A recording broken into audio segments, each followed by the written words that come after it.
El sometimiento de Trino Luna Correa a la JEP significa necesariamente reabrir un capítulo de la historia de la parapolítica que algunos sectores pensaban cerrado. Y evidentemente es que en el marco de las relaciones entre paramilitares, políticos, narcotraficantes, sectores empresariales, sector de la salud, incluso multinacionales, existen aún, primero, muchas verdades que contar, segundo, muchas víctimas que reparar y tercero, mucha justicia que generar. Porque hay que recordarle a los magdalenenses que aún los procesos de restitución de tierras, aún los procesos de reparación integral contra sujetos colectivos, como varios de los sujetos colectivos que existen, por ejemplo, en zona bananera y en otros municipios del Magdalena, aún no se han generado las reparaciones colectivas de territorios que quedaron prácticamente convertidos en pueblos fantasmas, como Playón de Orozco, Santa Rita, Guaymaro, y todo el marco de un poderoso entramado de relaciones de poder entre paramilitares, políticos, instituciones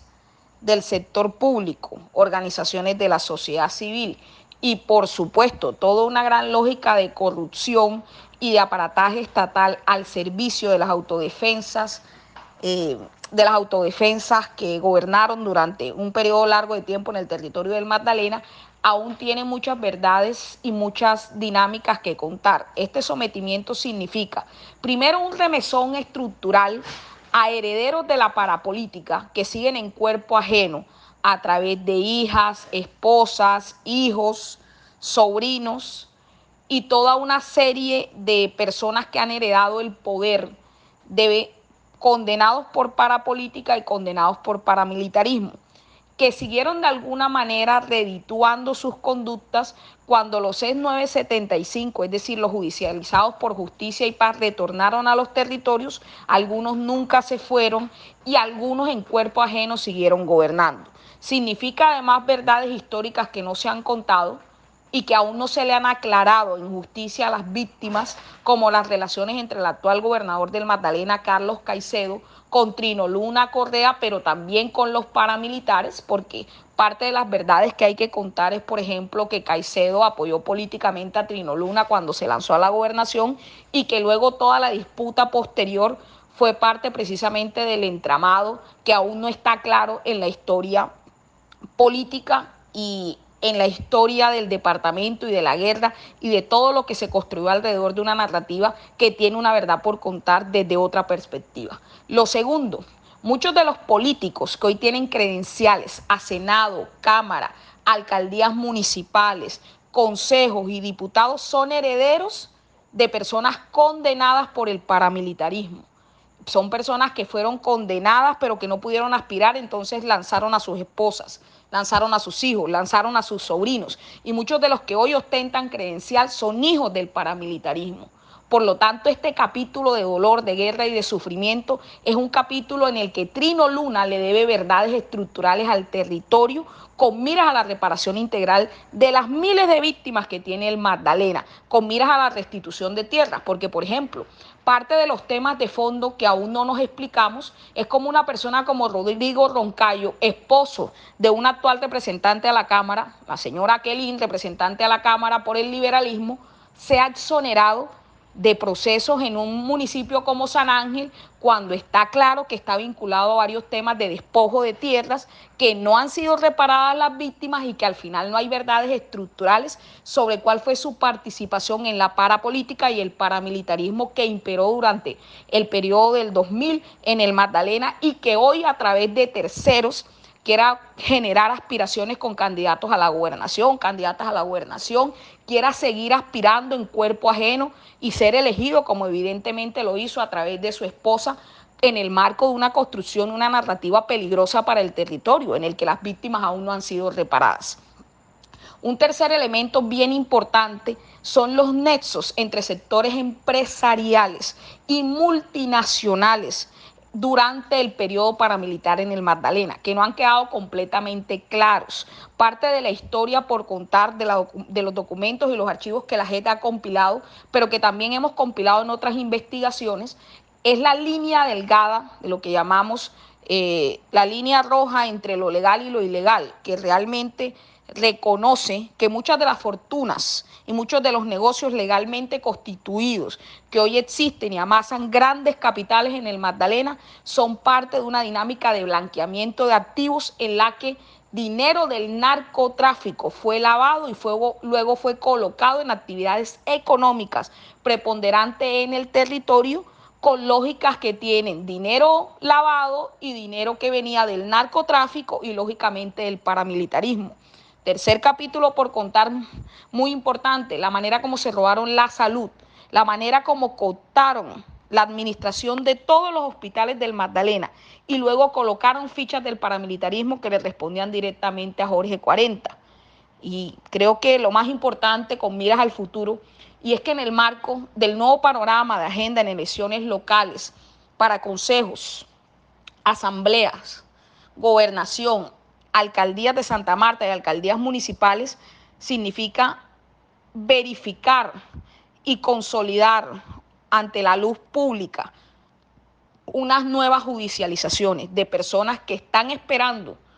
que el paramilitarismo, de la mano de los grupos que hoy están nuevamente gobernando en el territorio, pero que nunca se fueron, que son herederos de esta narrativa paramilitar, que han continuado ejerciendo el control y el dominio del territorio y se han mimetizado en la clase política y en la clase económica, no aspiren nuevamente, que no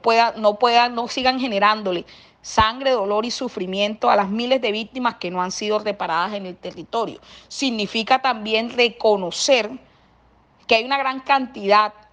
de pseudo liderazgos políticos que siempre han estado vinculados al paramilitarismo, que es una de las razones de la ausencia de liderazgo político estructural que tiene el Magdalena, de la ausencia de representación digna, con debates de control dignos en el Congreso de la República, con voces calificadas, pero sobre todo con la capacidad de agenciar y bajar proyectos de desarrollo para un departamento que está totalmente empobrecido, que durante los últimos 20 años, entre un modelo de gobierno y otro, lo único que le ha dejado a la gente y al ciudadano de a pie es más pobreza, más hambre, más miseria y sobre todo más desesperanza. Hace 5 meses yo publiqué un trino diciendo que se reabría el expediente del pacto de Chibolo y conté precisamente cómo muchos de los políticos que aspirarían tendrían que declinar sus aspiraciones en virtud de esta reapertura. Ya conocíamos hace 5 meses que el señor Trino Luna Correa se había sometido a la JEP, entre otras que su sometimiento a la JEP es parte de un proceso de extinción de dominio que se le inició. Parte del acuerdo de este sometimiento es que tenía que contar verdades, entregar evidencias documentales de cada una de las verdades que contaría y lógicamente garantizar la idoneidad de la información para que se pudiera judicializar a los actores que aún permanecen impunes. Básicamente esto significa reabrir un capítulo que creíamos cerrado en la historia, contar unas verdades, darle la posibilidad de agilizar temas estructurales como los crímenes de la Universidad del Magdalena, pero también movilizar la agenda de restitución de tierras que sabemos que en territorios como Pibijay, San Ángel, todos los municipios de la zona Río están entramados muy peligrosos entre los paramilitares, el despojo de tierra, algunos políticos, ganaderos y sectores de ciertas lógicas de poder que se aliaron con el paramilitarismo para poder moverla cerca, como en los playones de Laura y Castro, que sucedió precisamente en Guaymaro o Salamina y que llegó, entre otras cosas, a una de las masacres más dolorosas que se han cometido en el río, 8 personas mutiladas y asesinadas en pleno río Magdalena.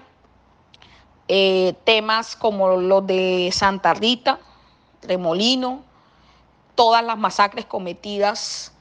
en la Ciénaga Grande de Santa Marta,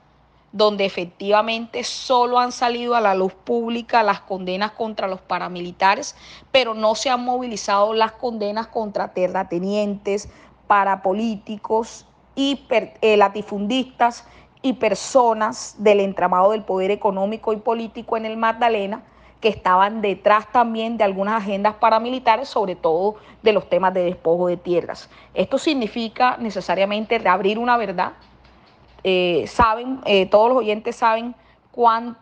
me he esforzado durante los últimos 6 años para reabrir la verdad de los crímenes sexuales del paramilitar Hernán Giraldo, pero en este proceso también vamos a acompañar a las víctimas. Vamos a acompañar a las víctimas porque estas verdades significan necesariamente dar garantías de reparación a las miles de víctimas en el Magdalena que no han podido primero acceder a las tierras y a la reparación de lo que les fue despojado por los paramilitares en alianza con sectores de la política y sectores económicos. Dos, también acompañar a una verdad que dolorosa requiere que el Magdalena haga un acto de contrición, repiense sus liderazgos, repiense su modelo de desarrollo y sobre todo empiece a mirar una agenda en la que el dolor, la sangre y el sufrimiento no sea lo único que marque nuestra historia, en el que la historia se teja de esperanza, de nuevos liderazgos, pero para que esta nueva esperanza y estos nuevos liderazgos y esta nueva historia se consolide, es necesario que se conozca la verdad. Y conocer la verdad es poder judicializar a los actores que aún permanecen impunes, para políticos, empresarios y personas que negociaron con el paramilitarismo a costa de la sangre, el dolor y el sufrimiento de los magdalenenses para apoderarse de tierras, para apoderarse de los hospitales, para apoderarse del control político de los territorios y seguir redituándose como evidentemente lo han venido haciendo a través del esquema de delegación, siendo títeres de paramilitares que los manejan detrás, siendo esposas, hijos y delegados de un poder histórico que lo único que le ha traído al Magdalena es daño, dolor y sufrimiento.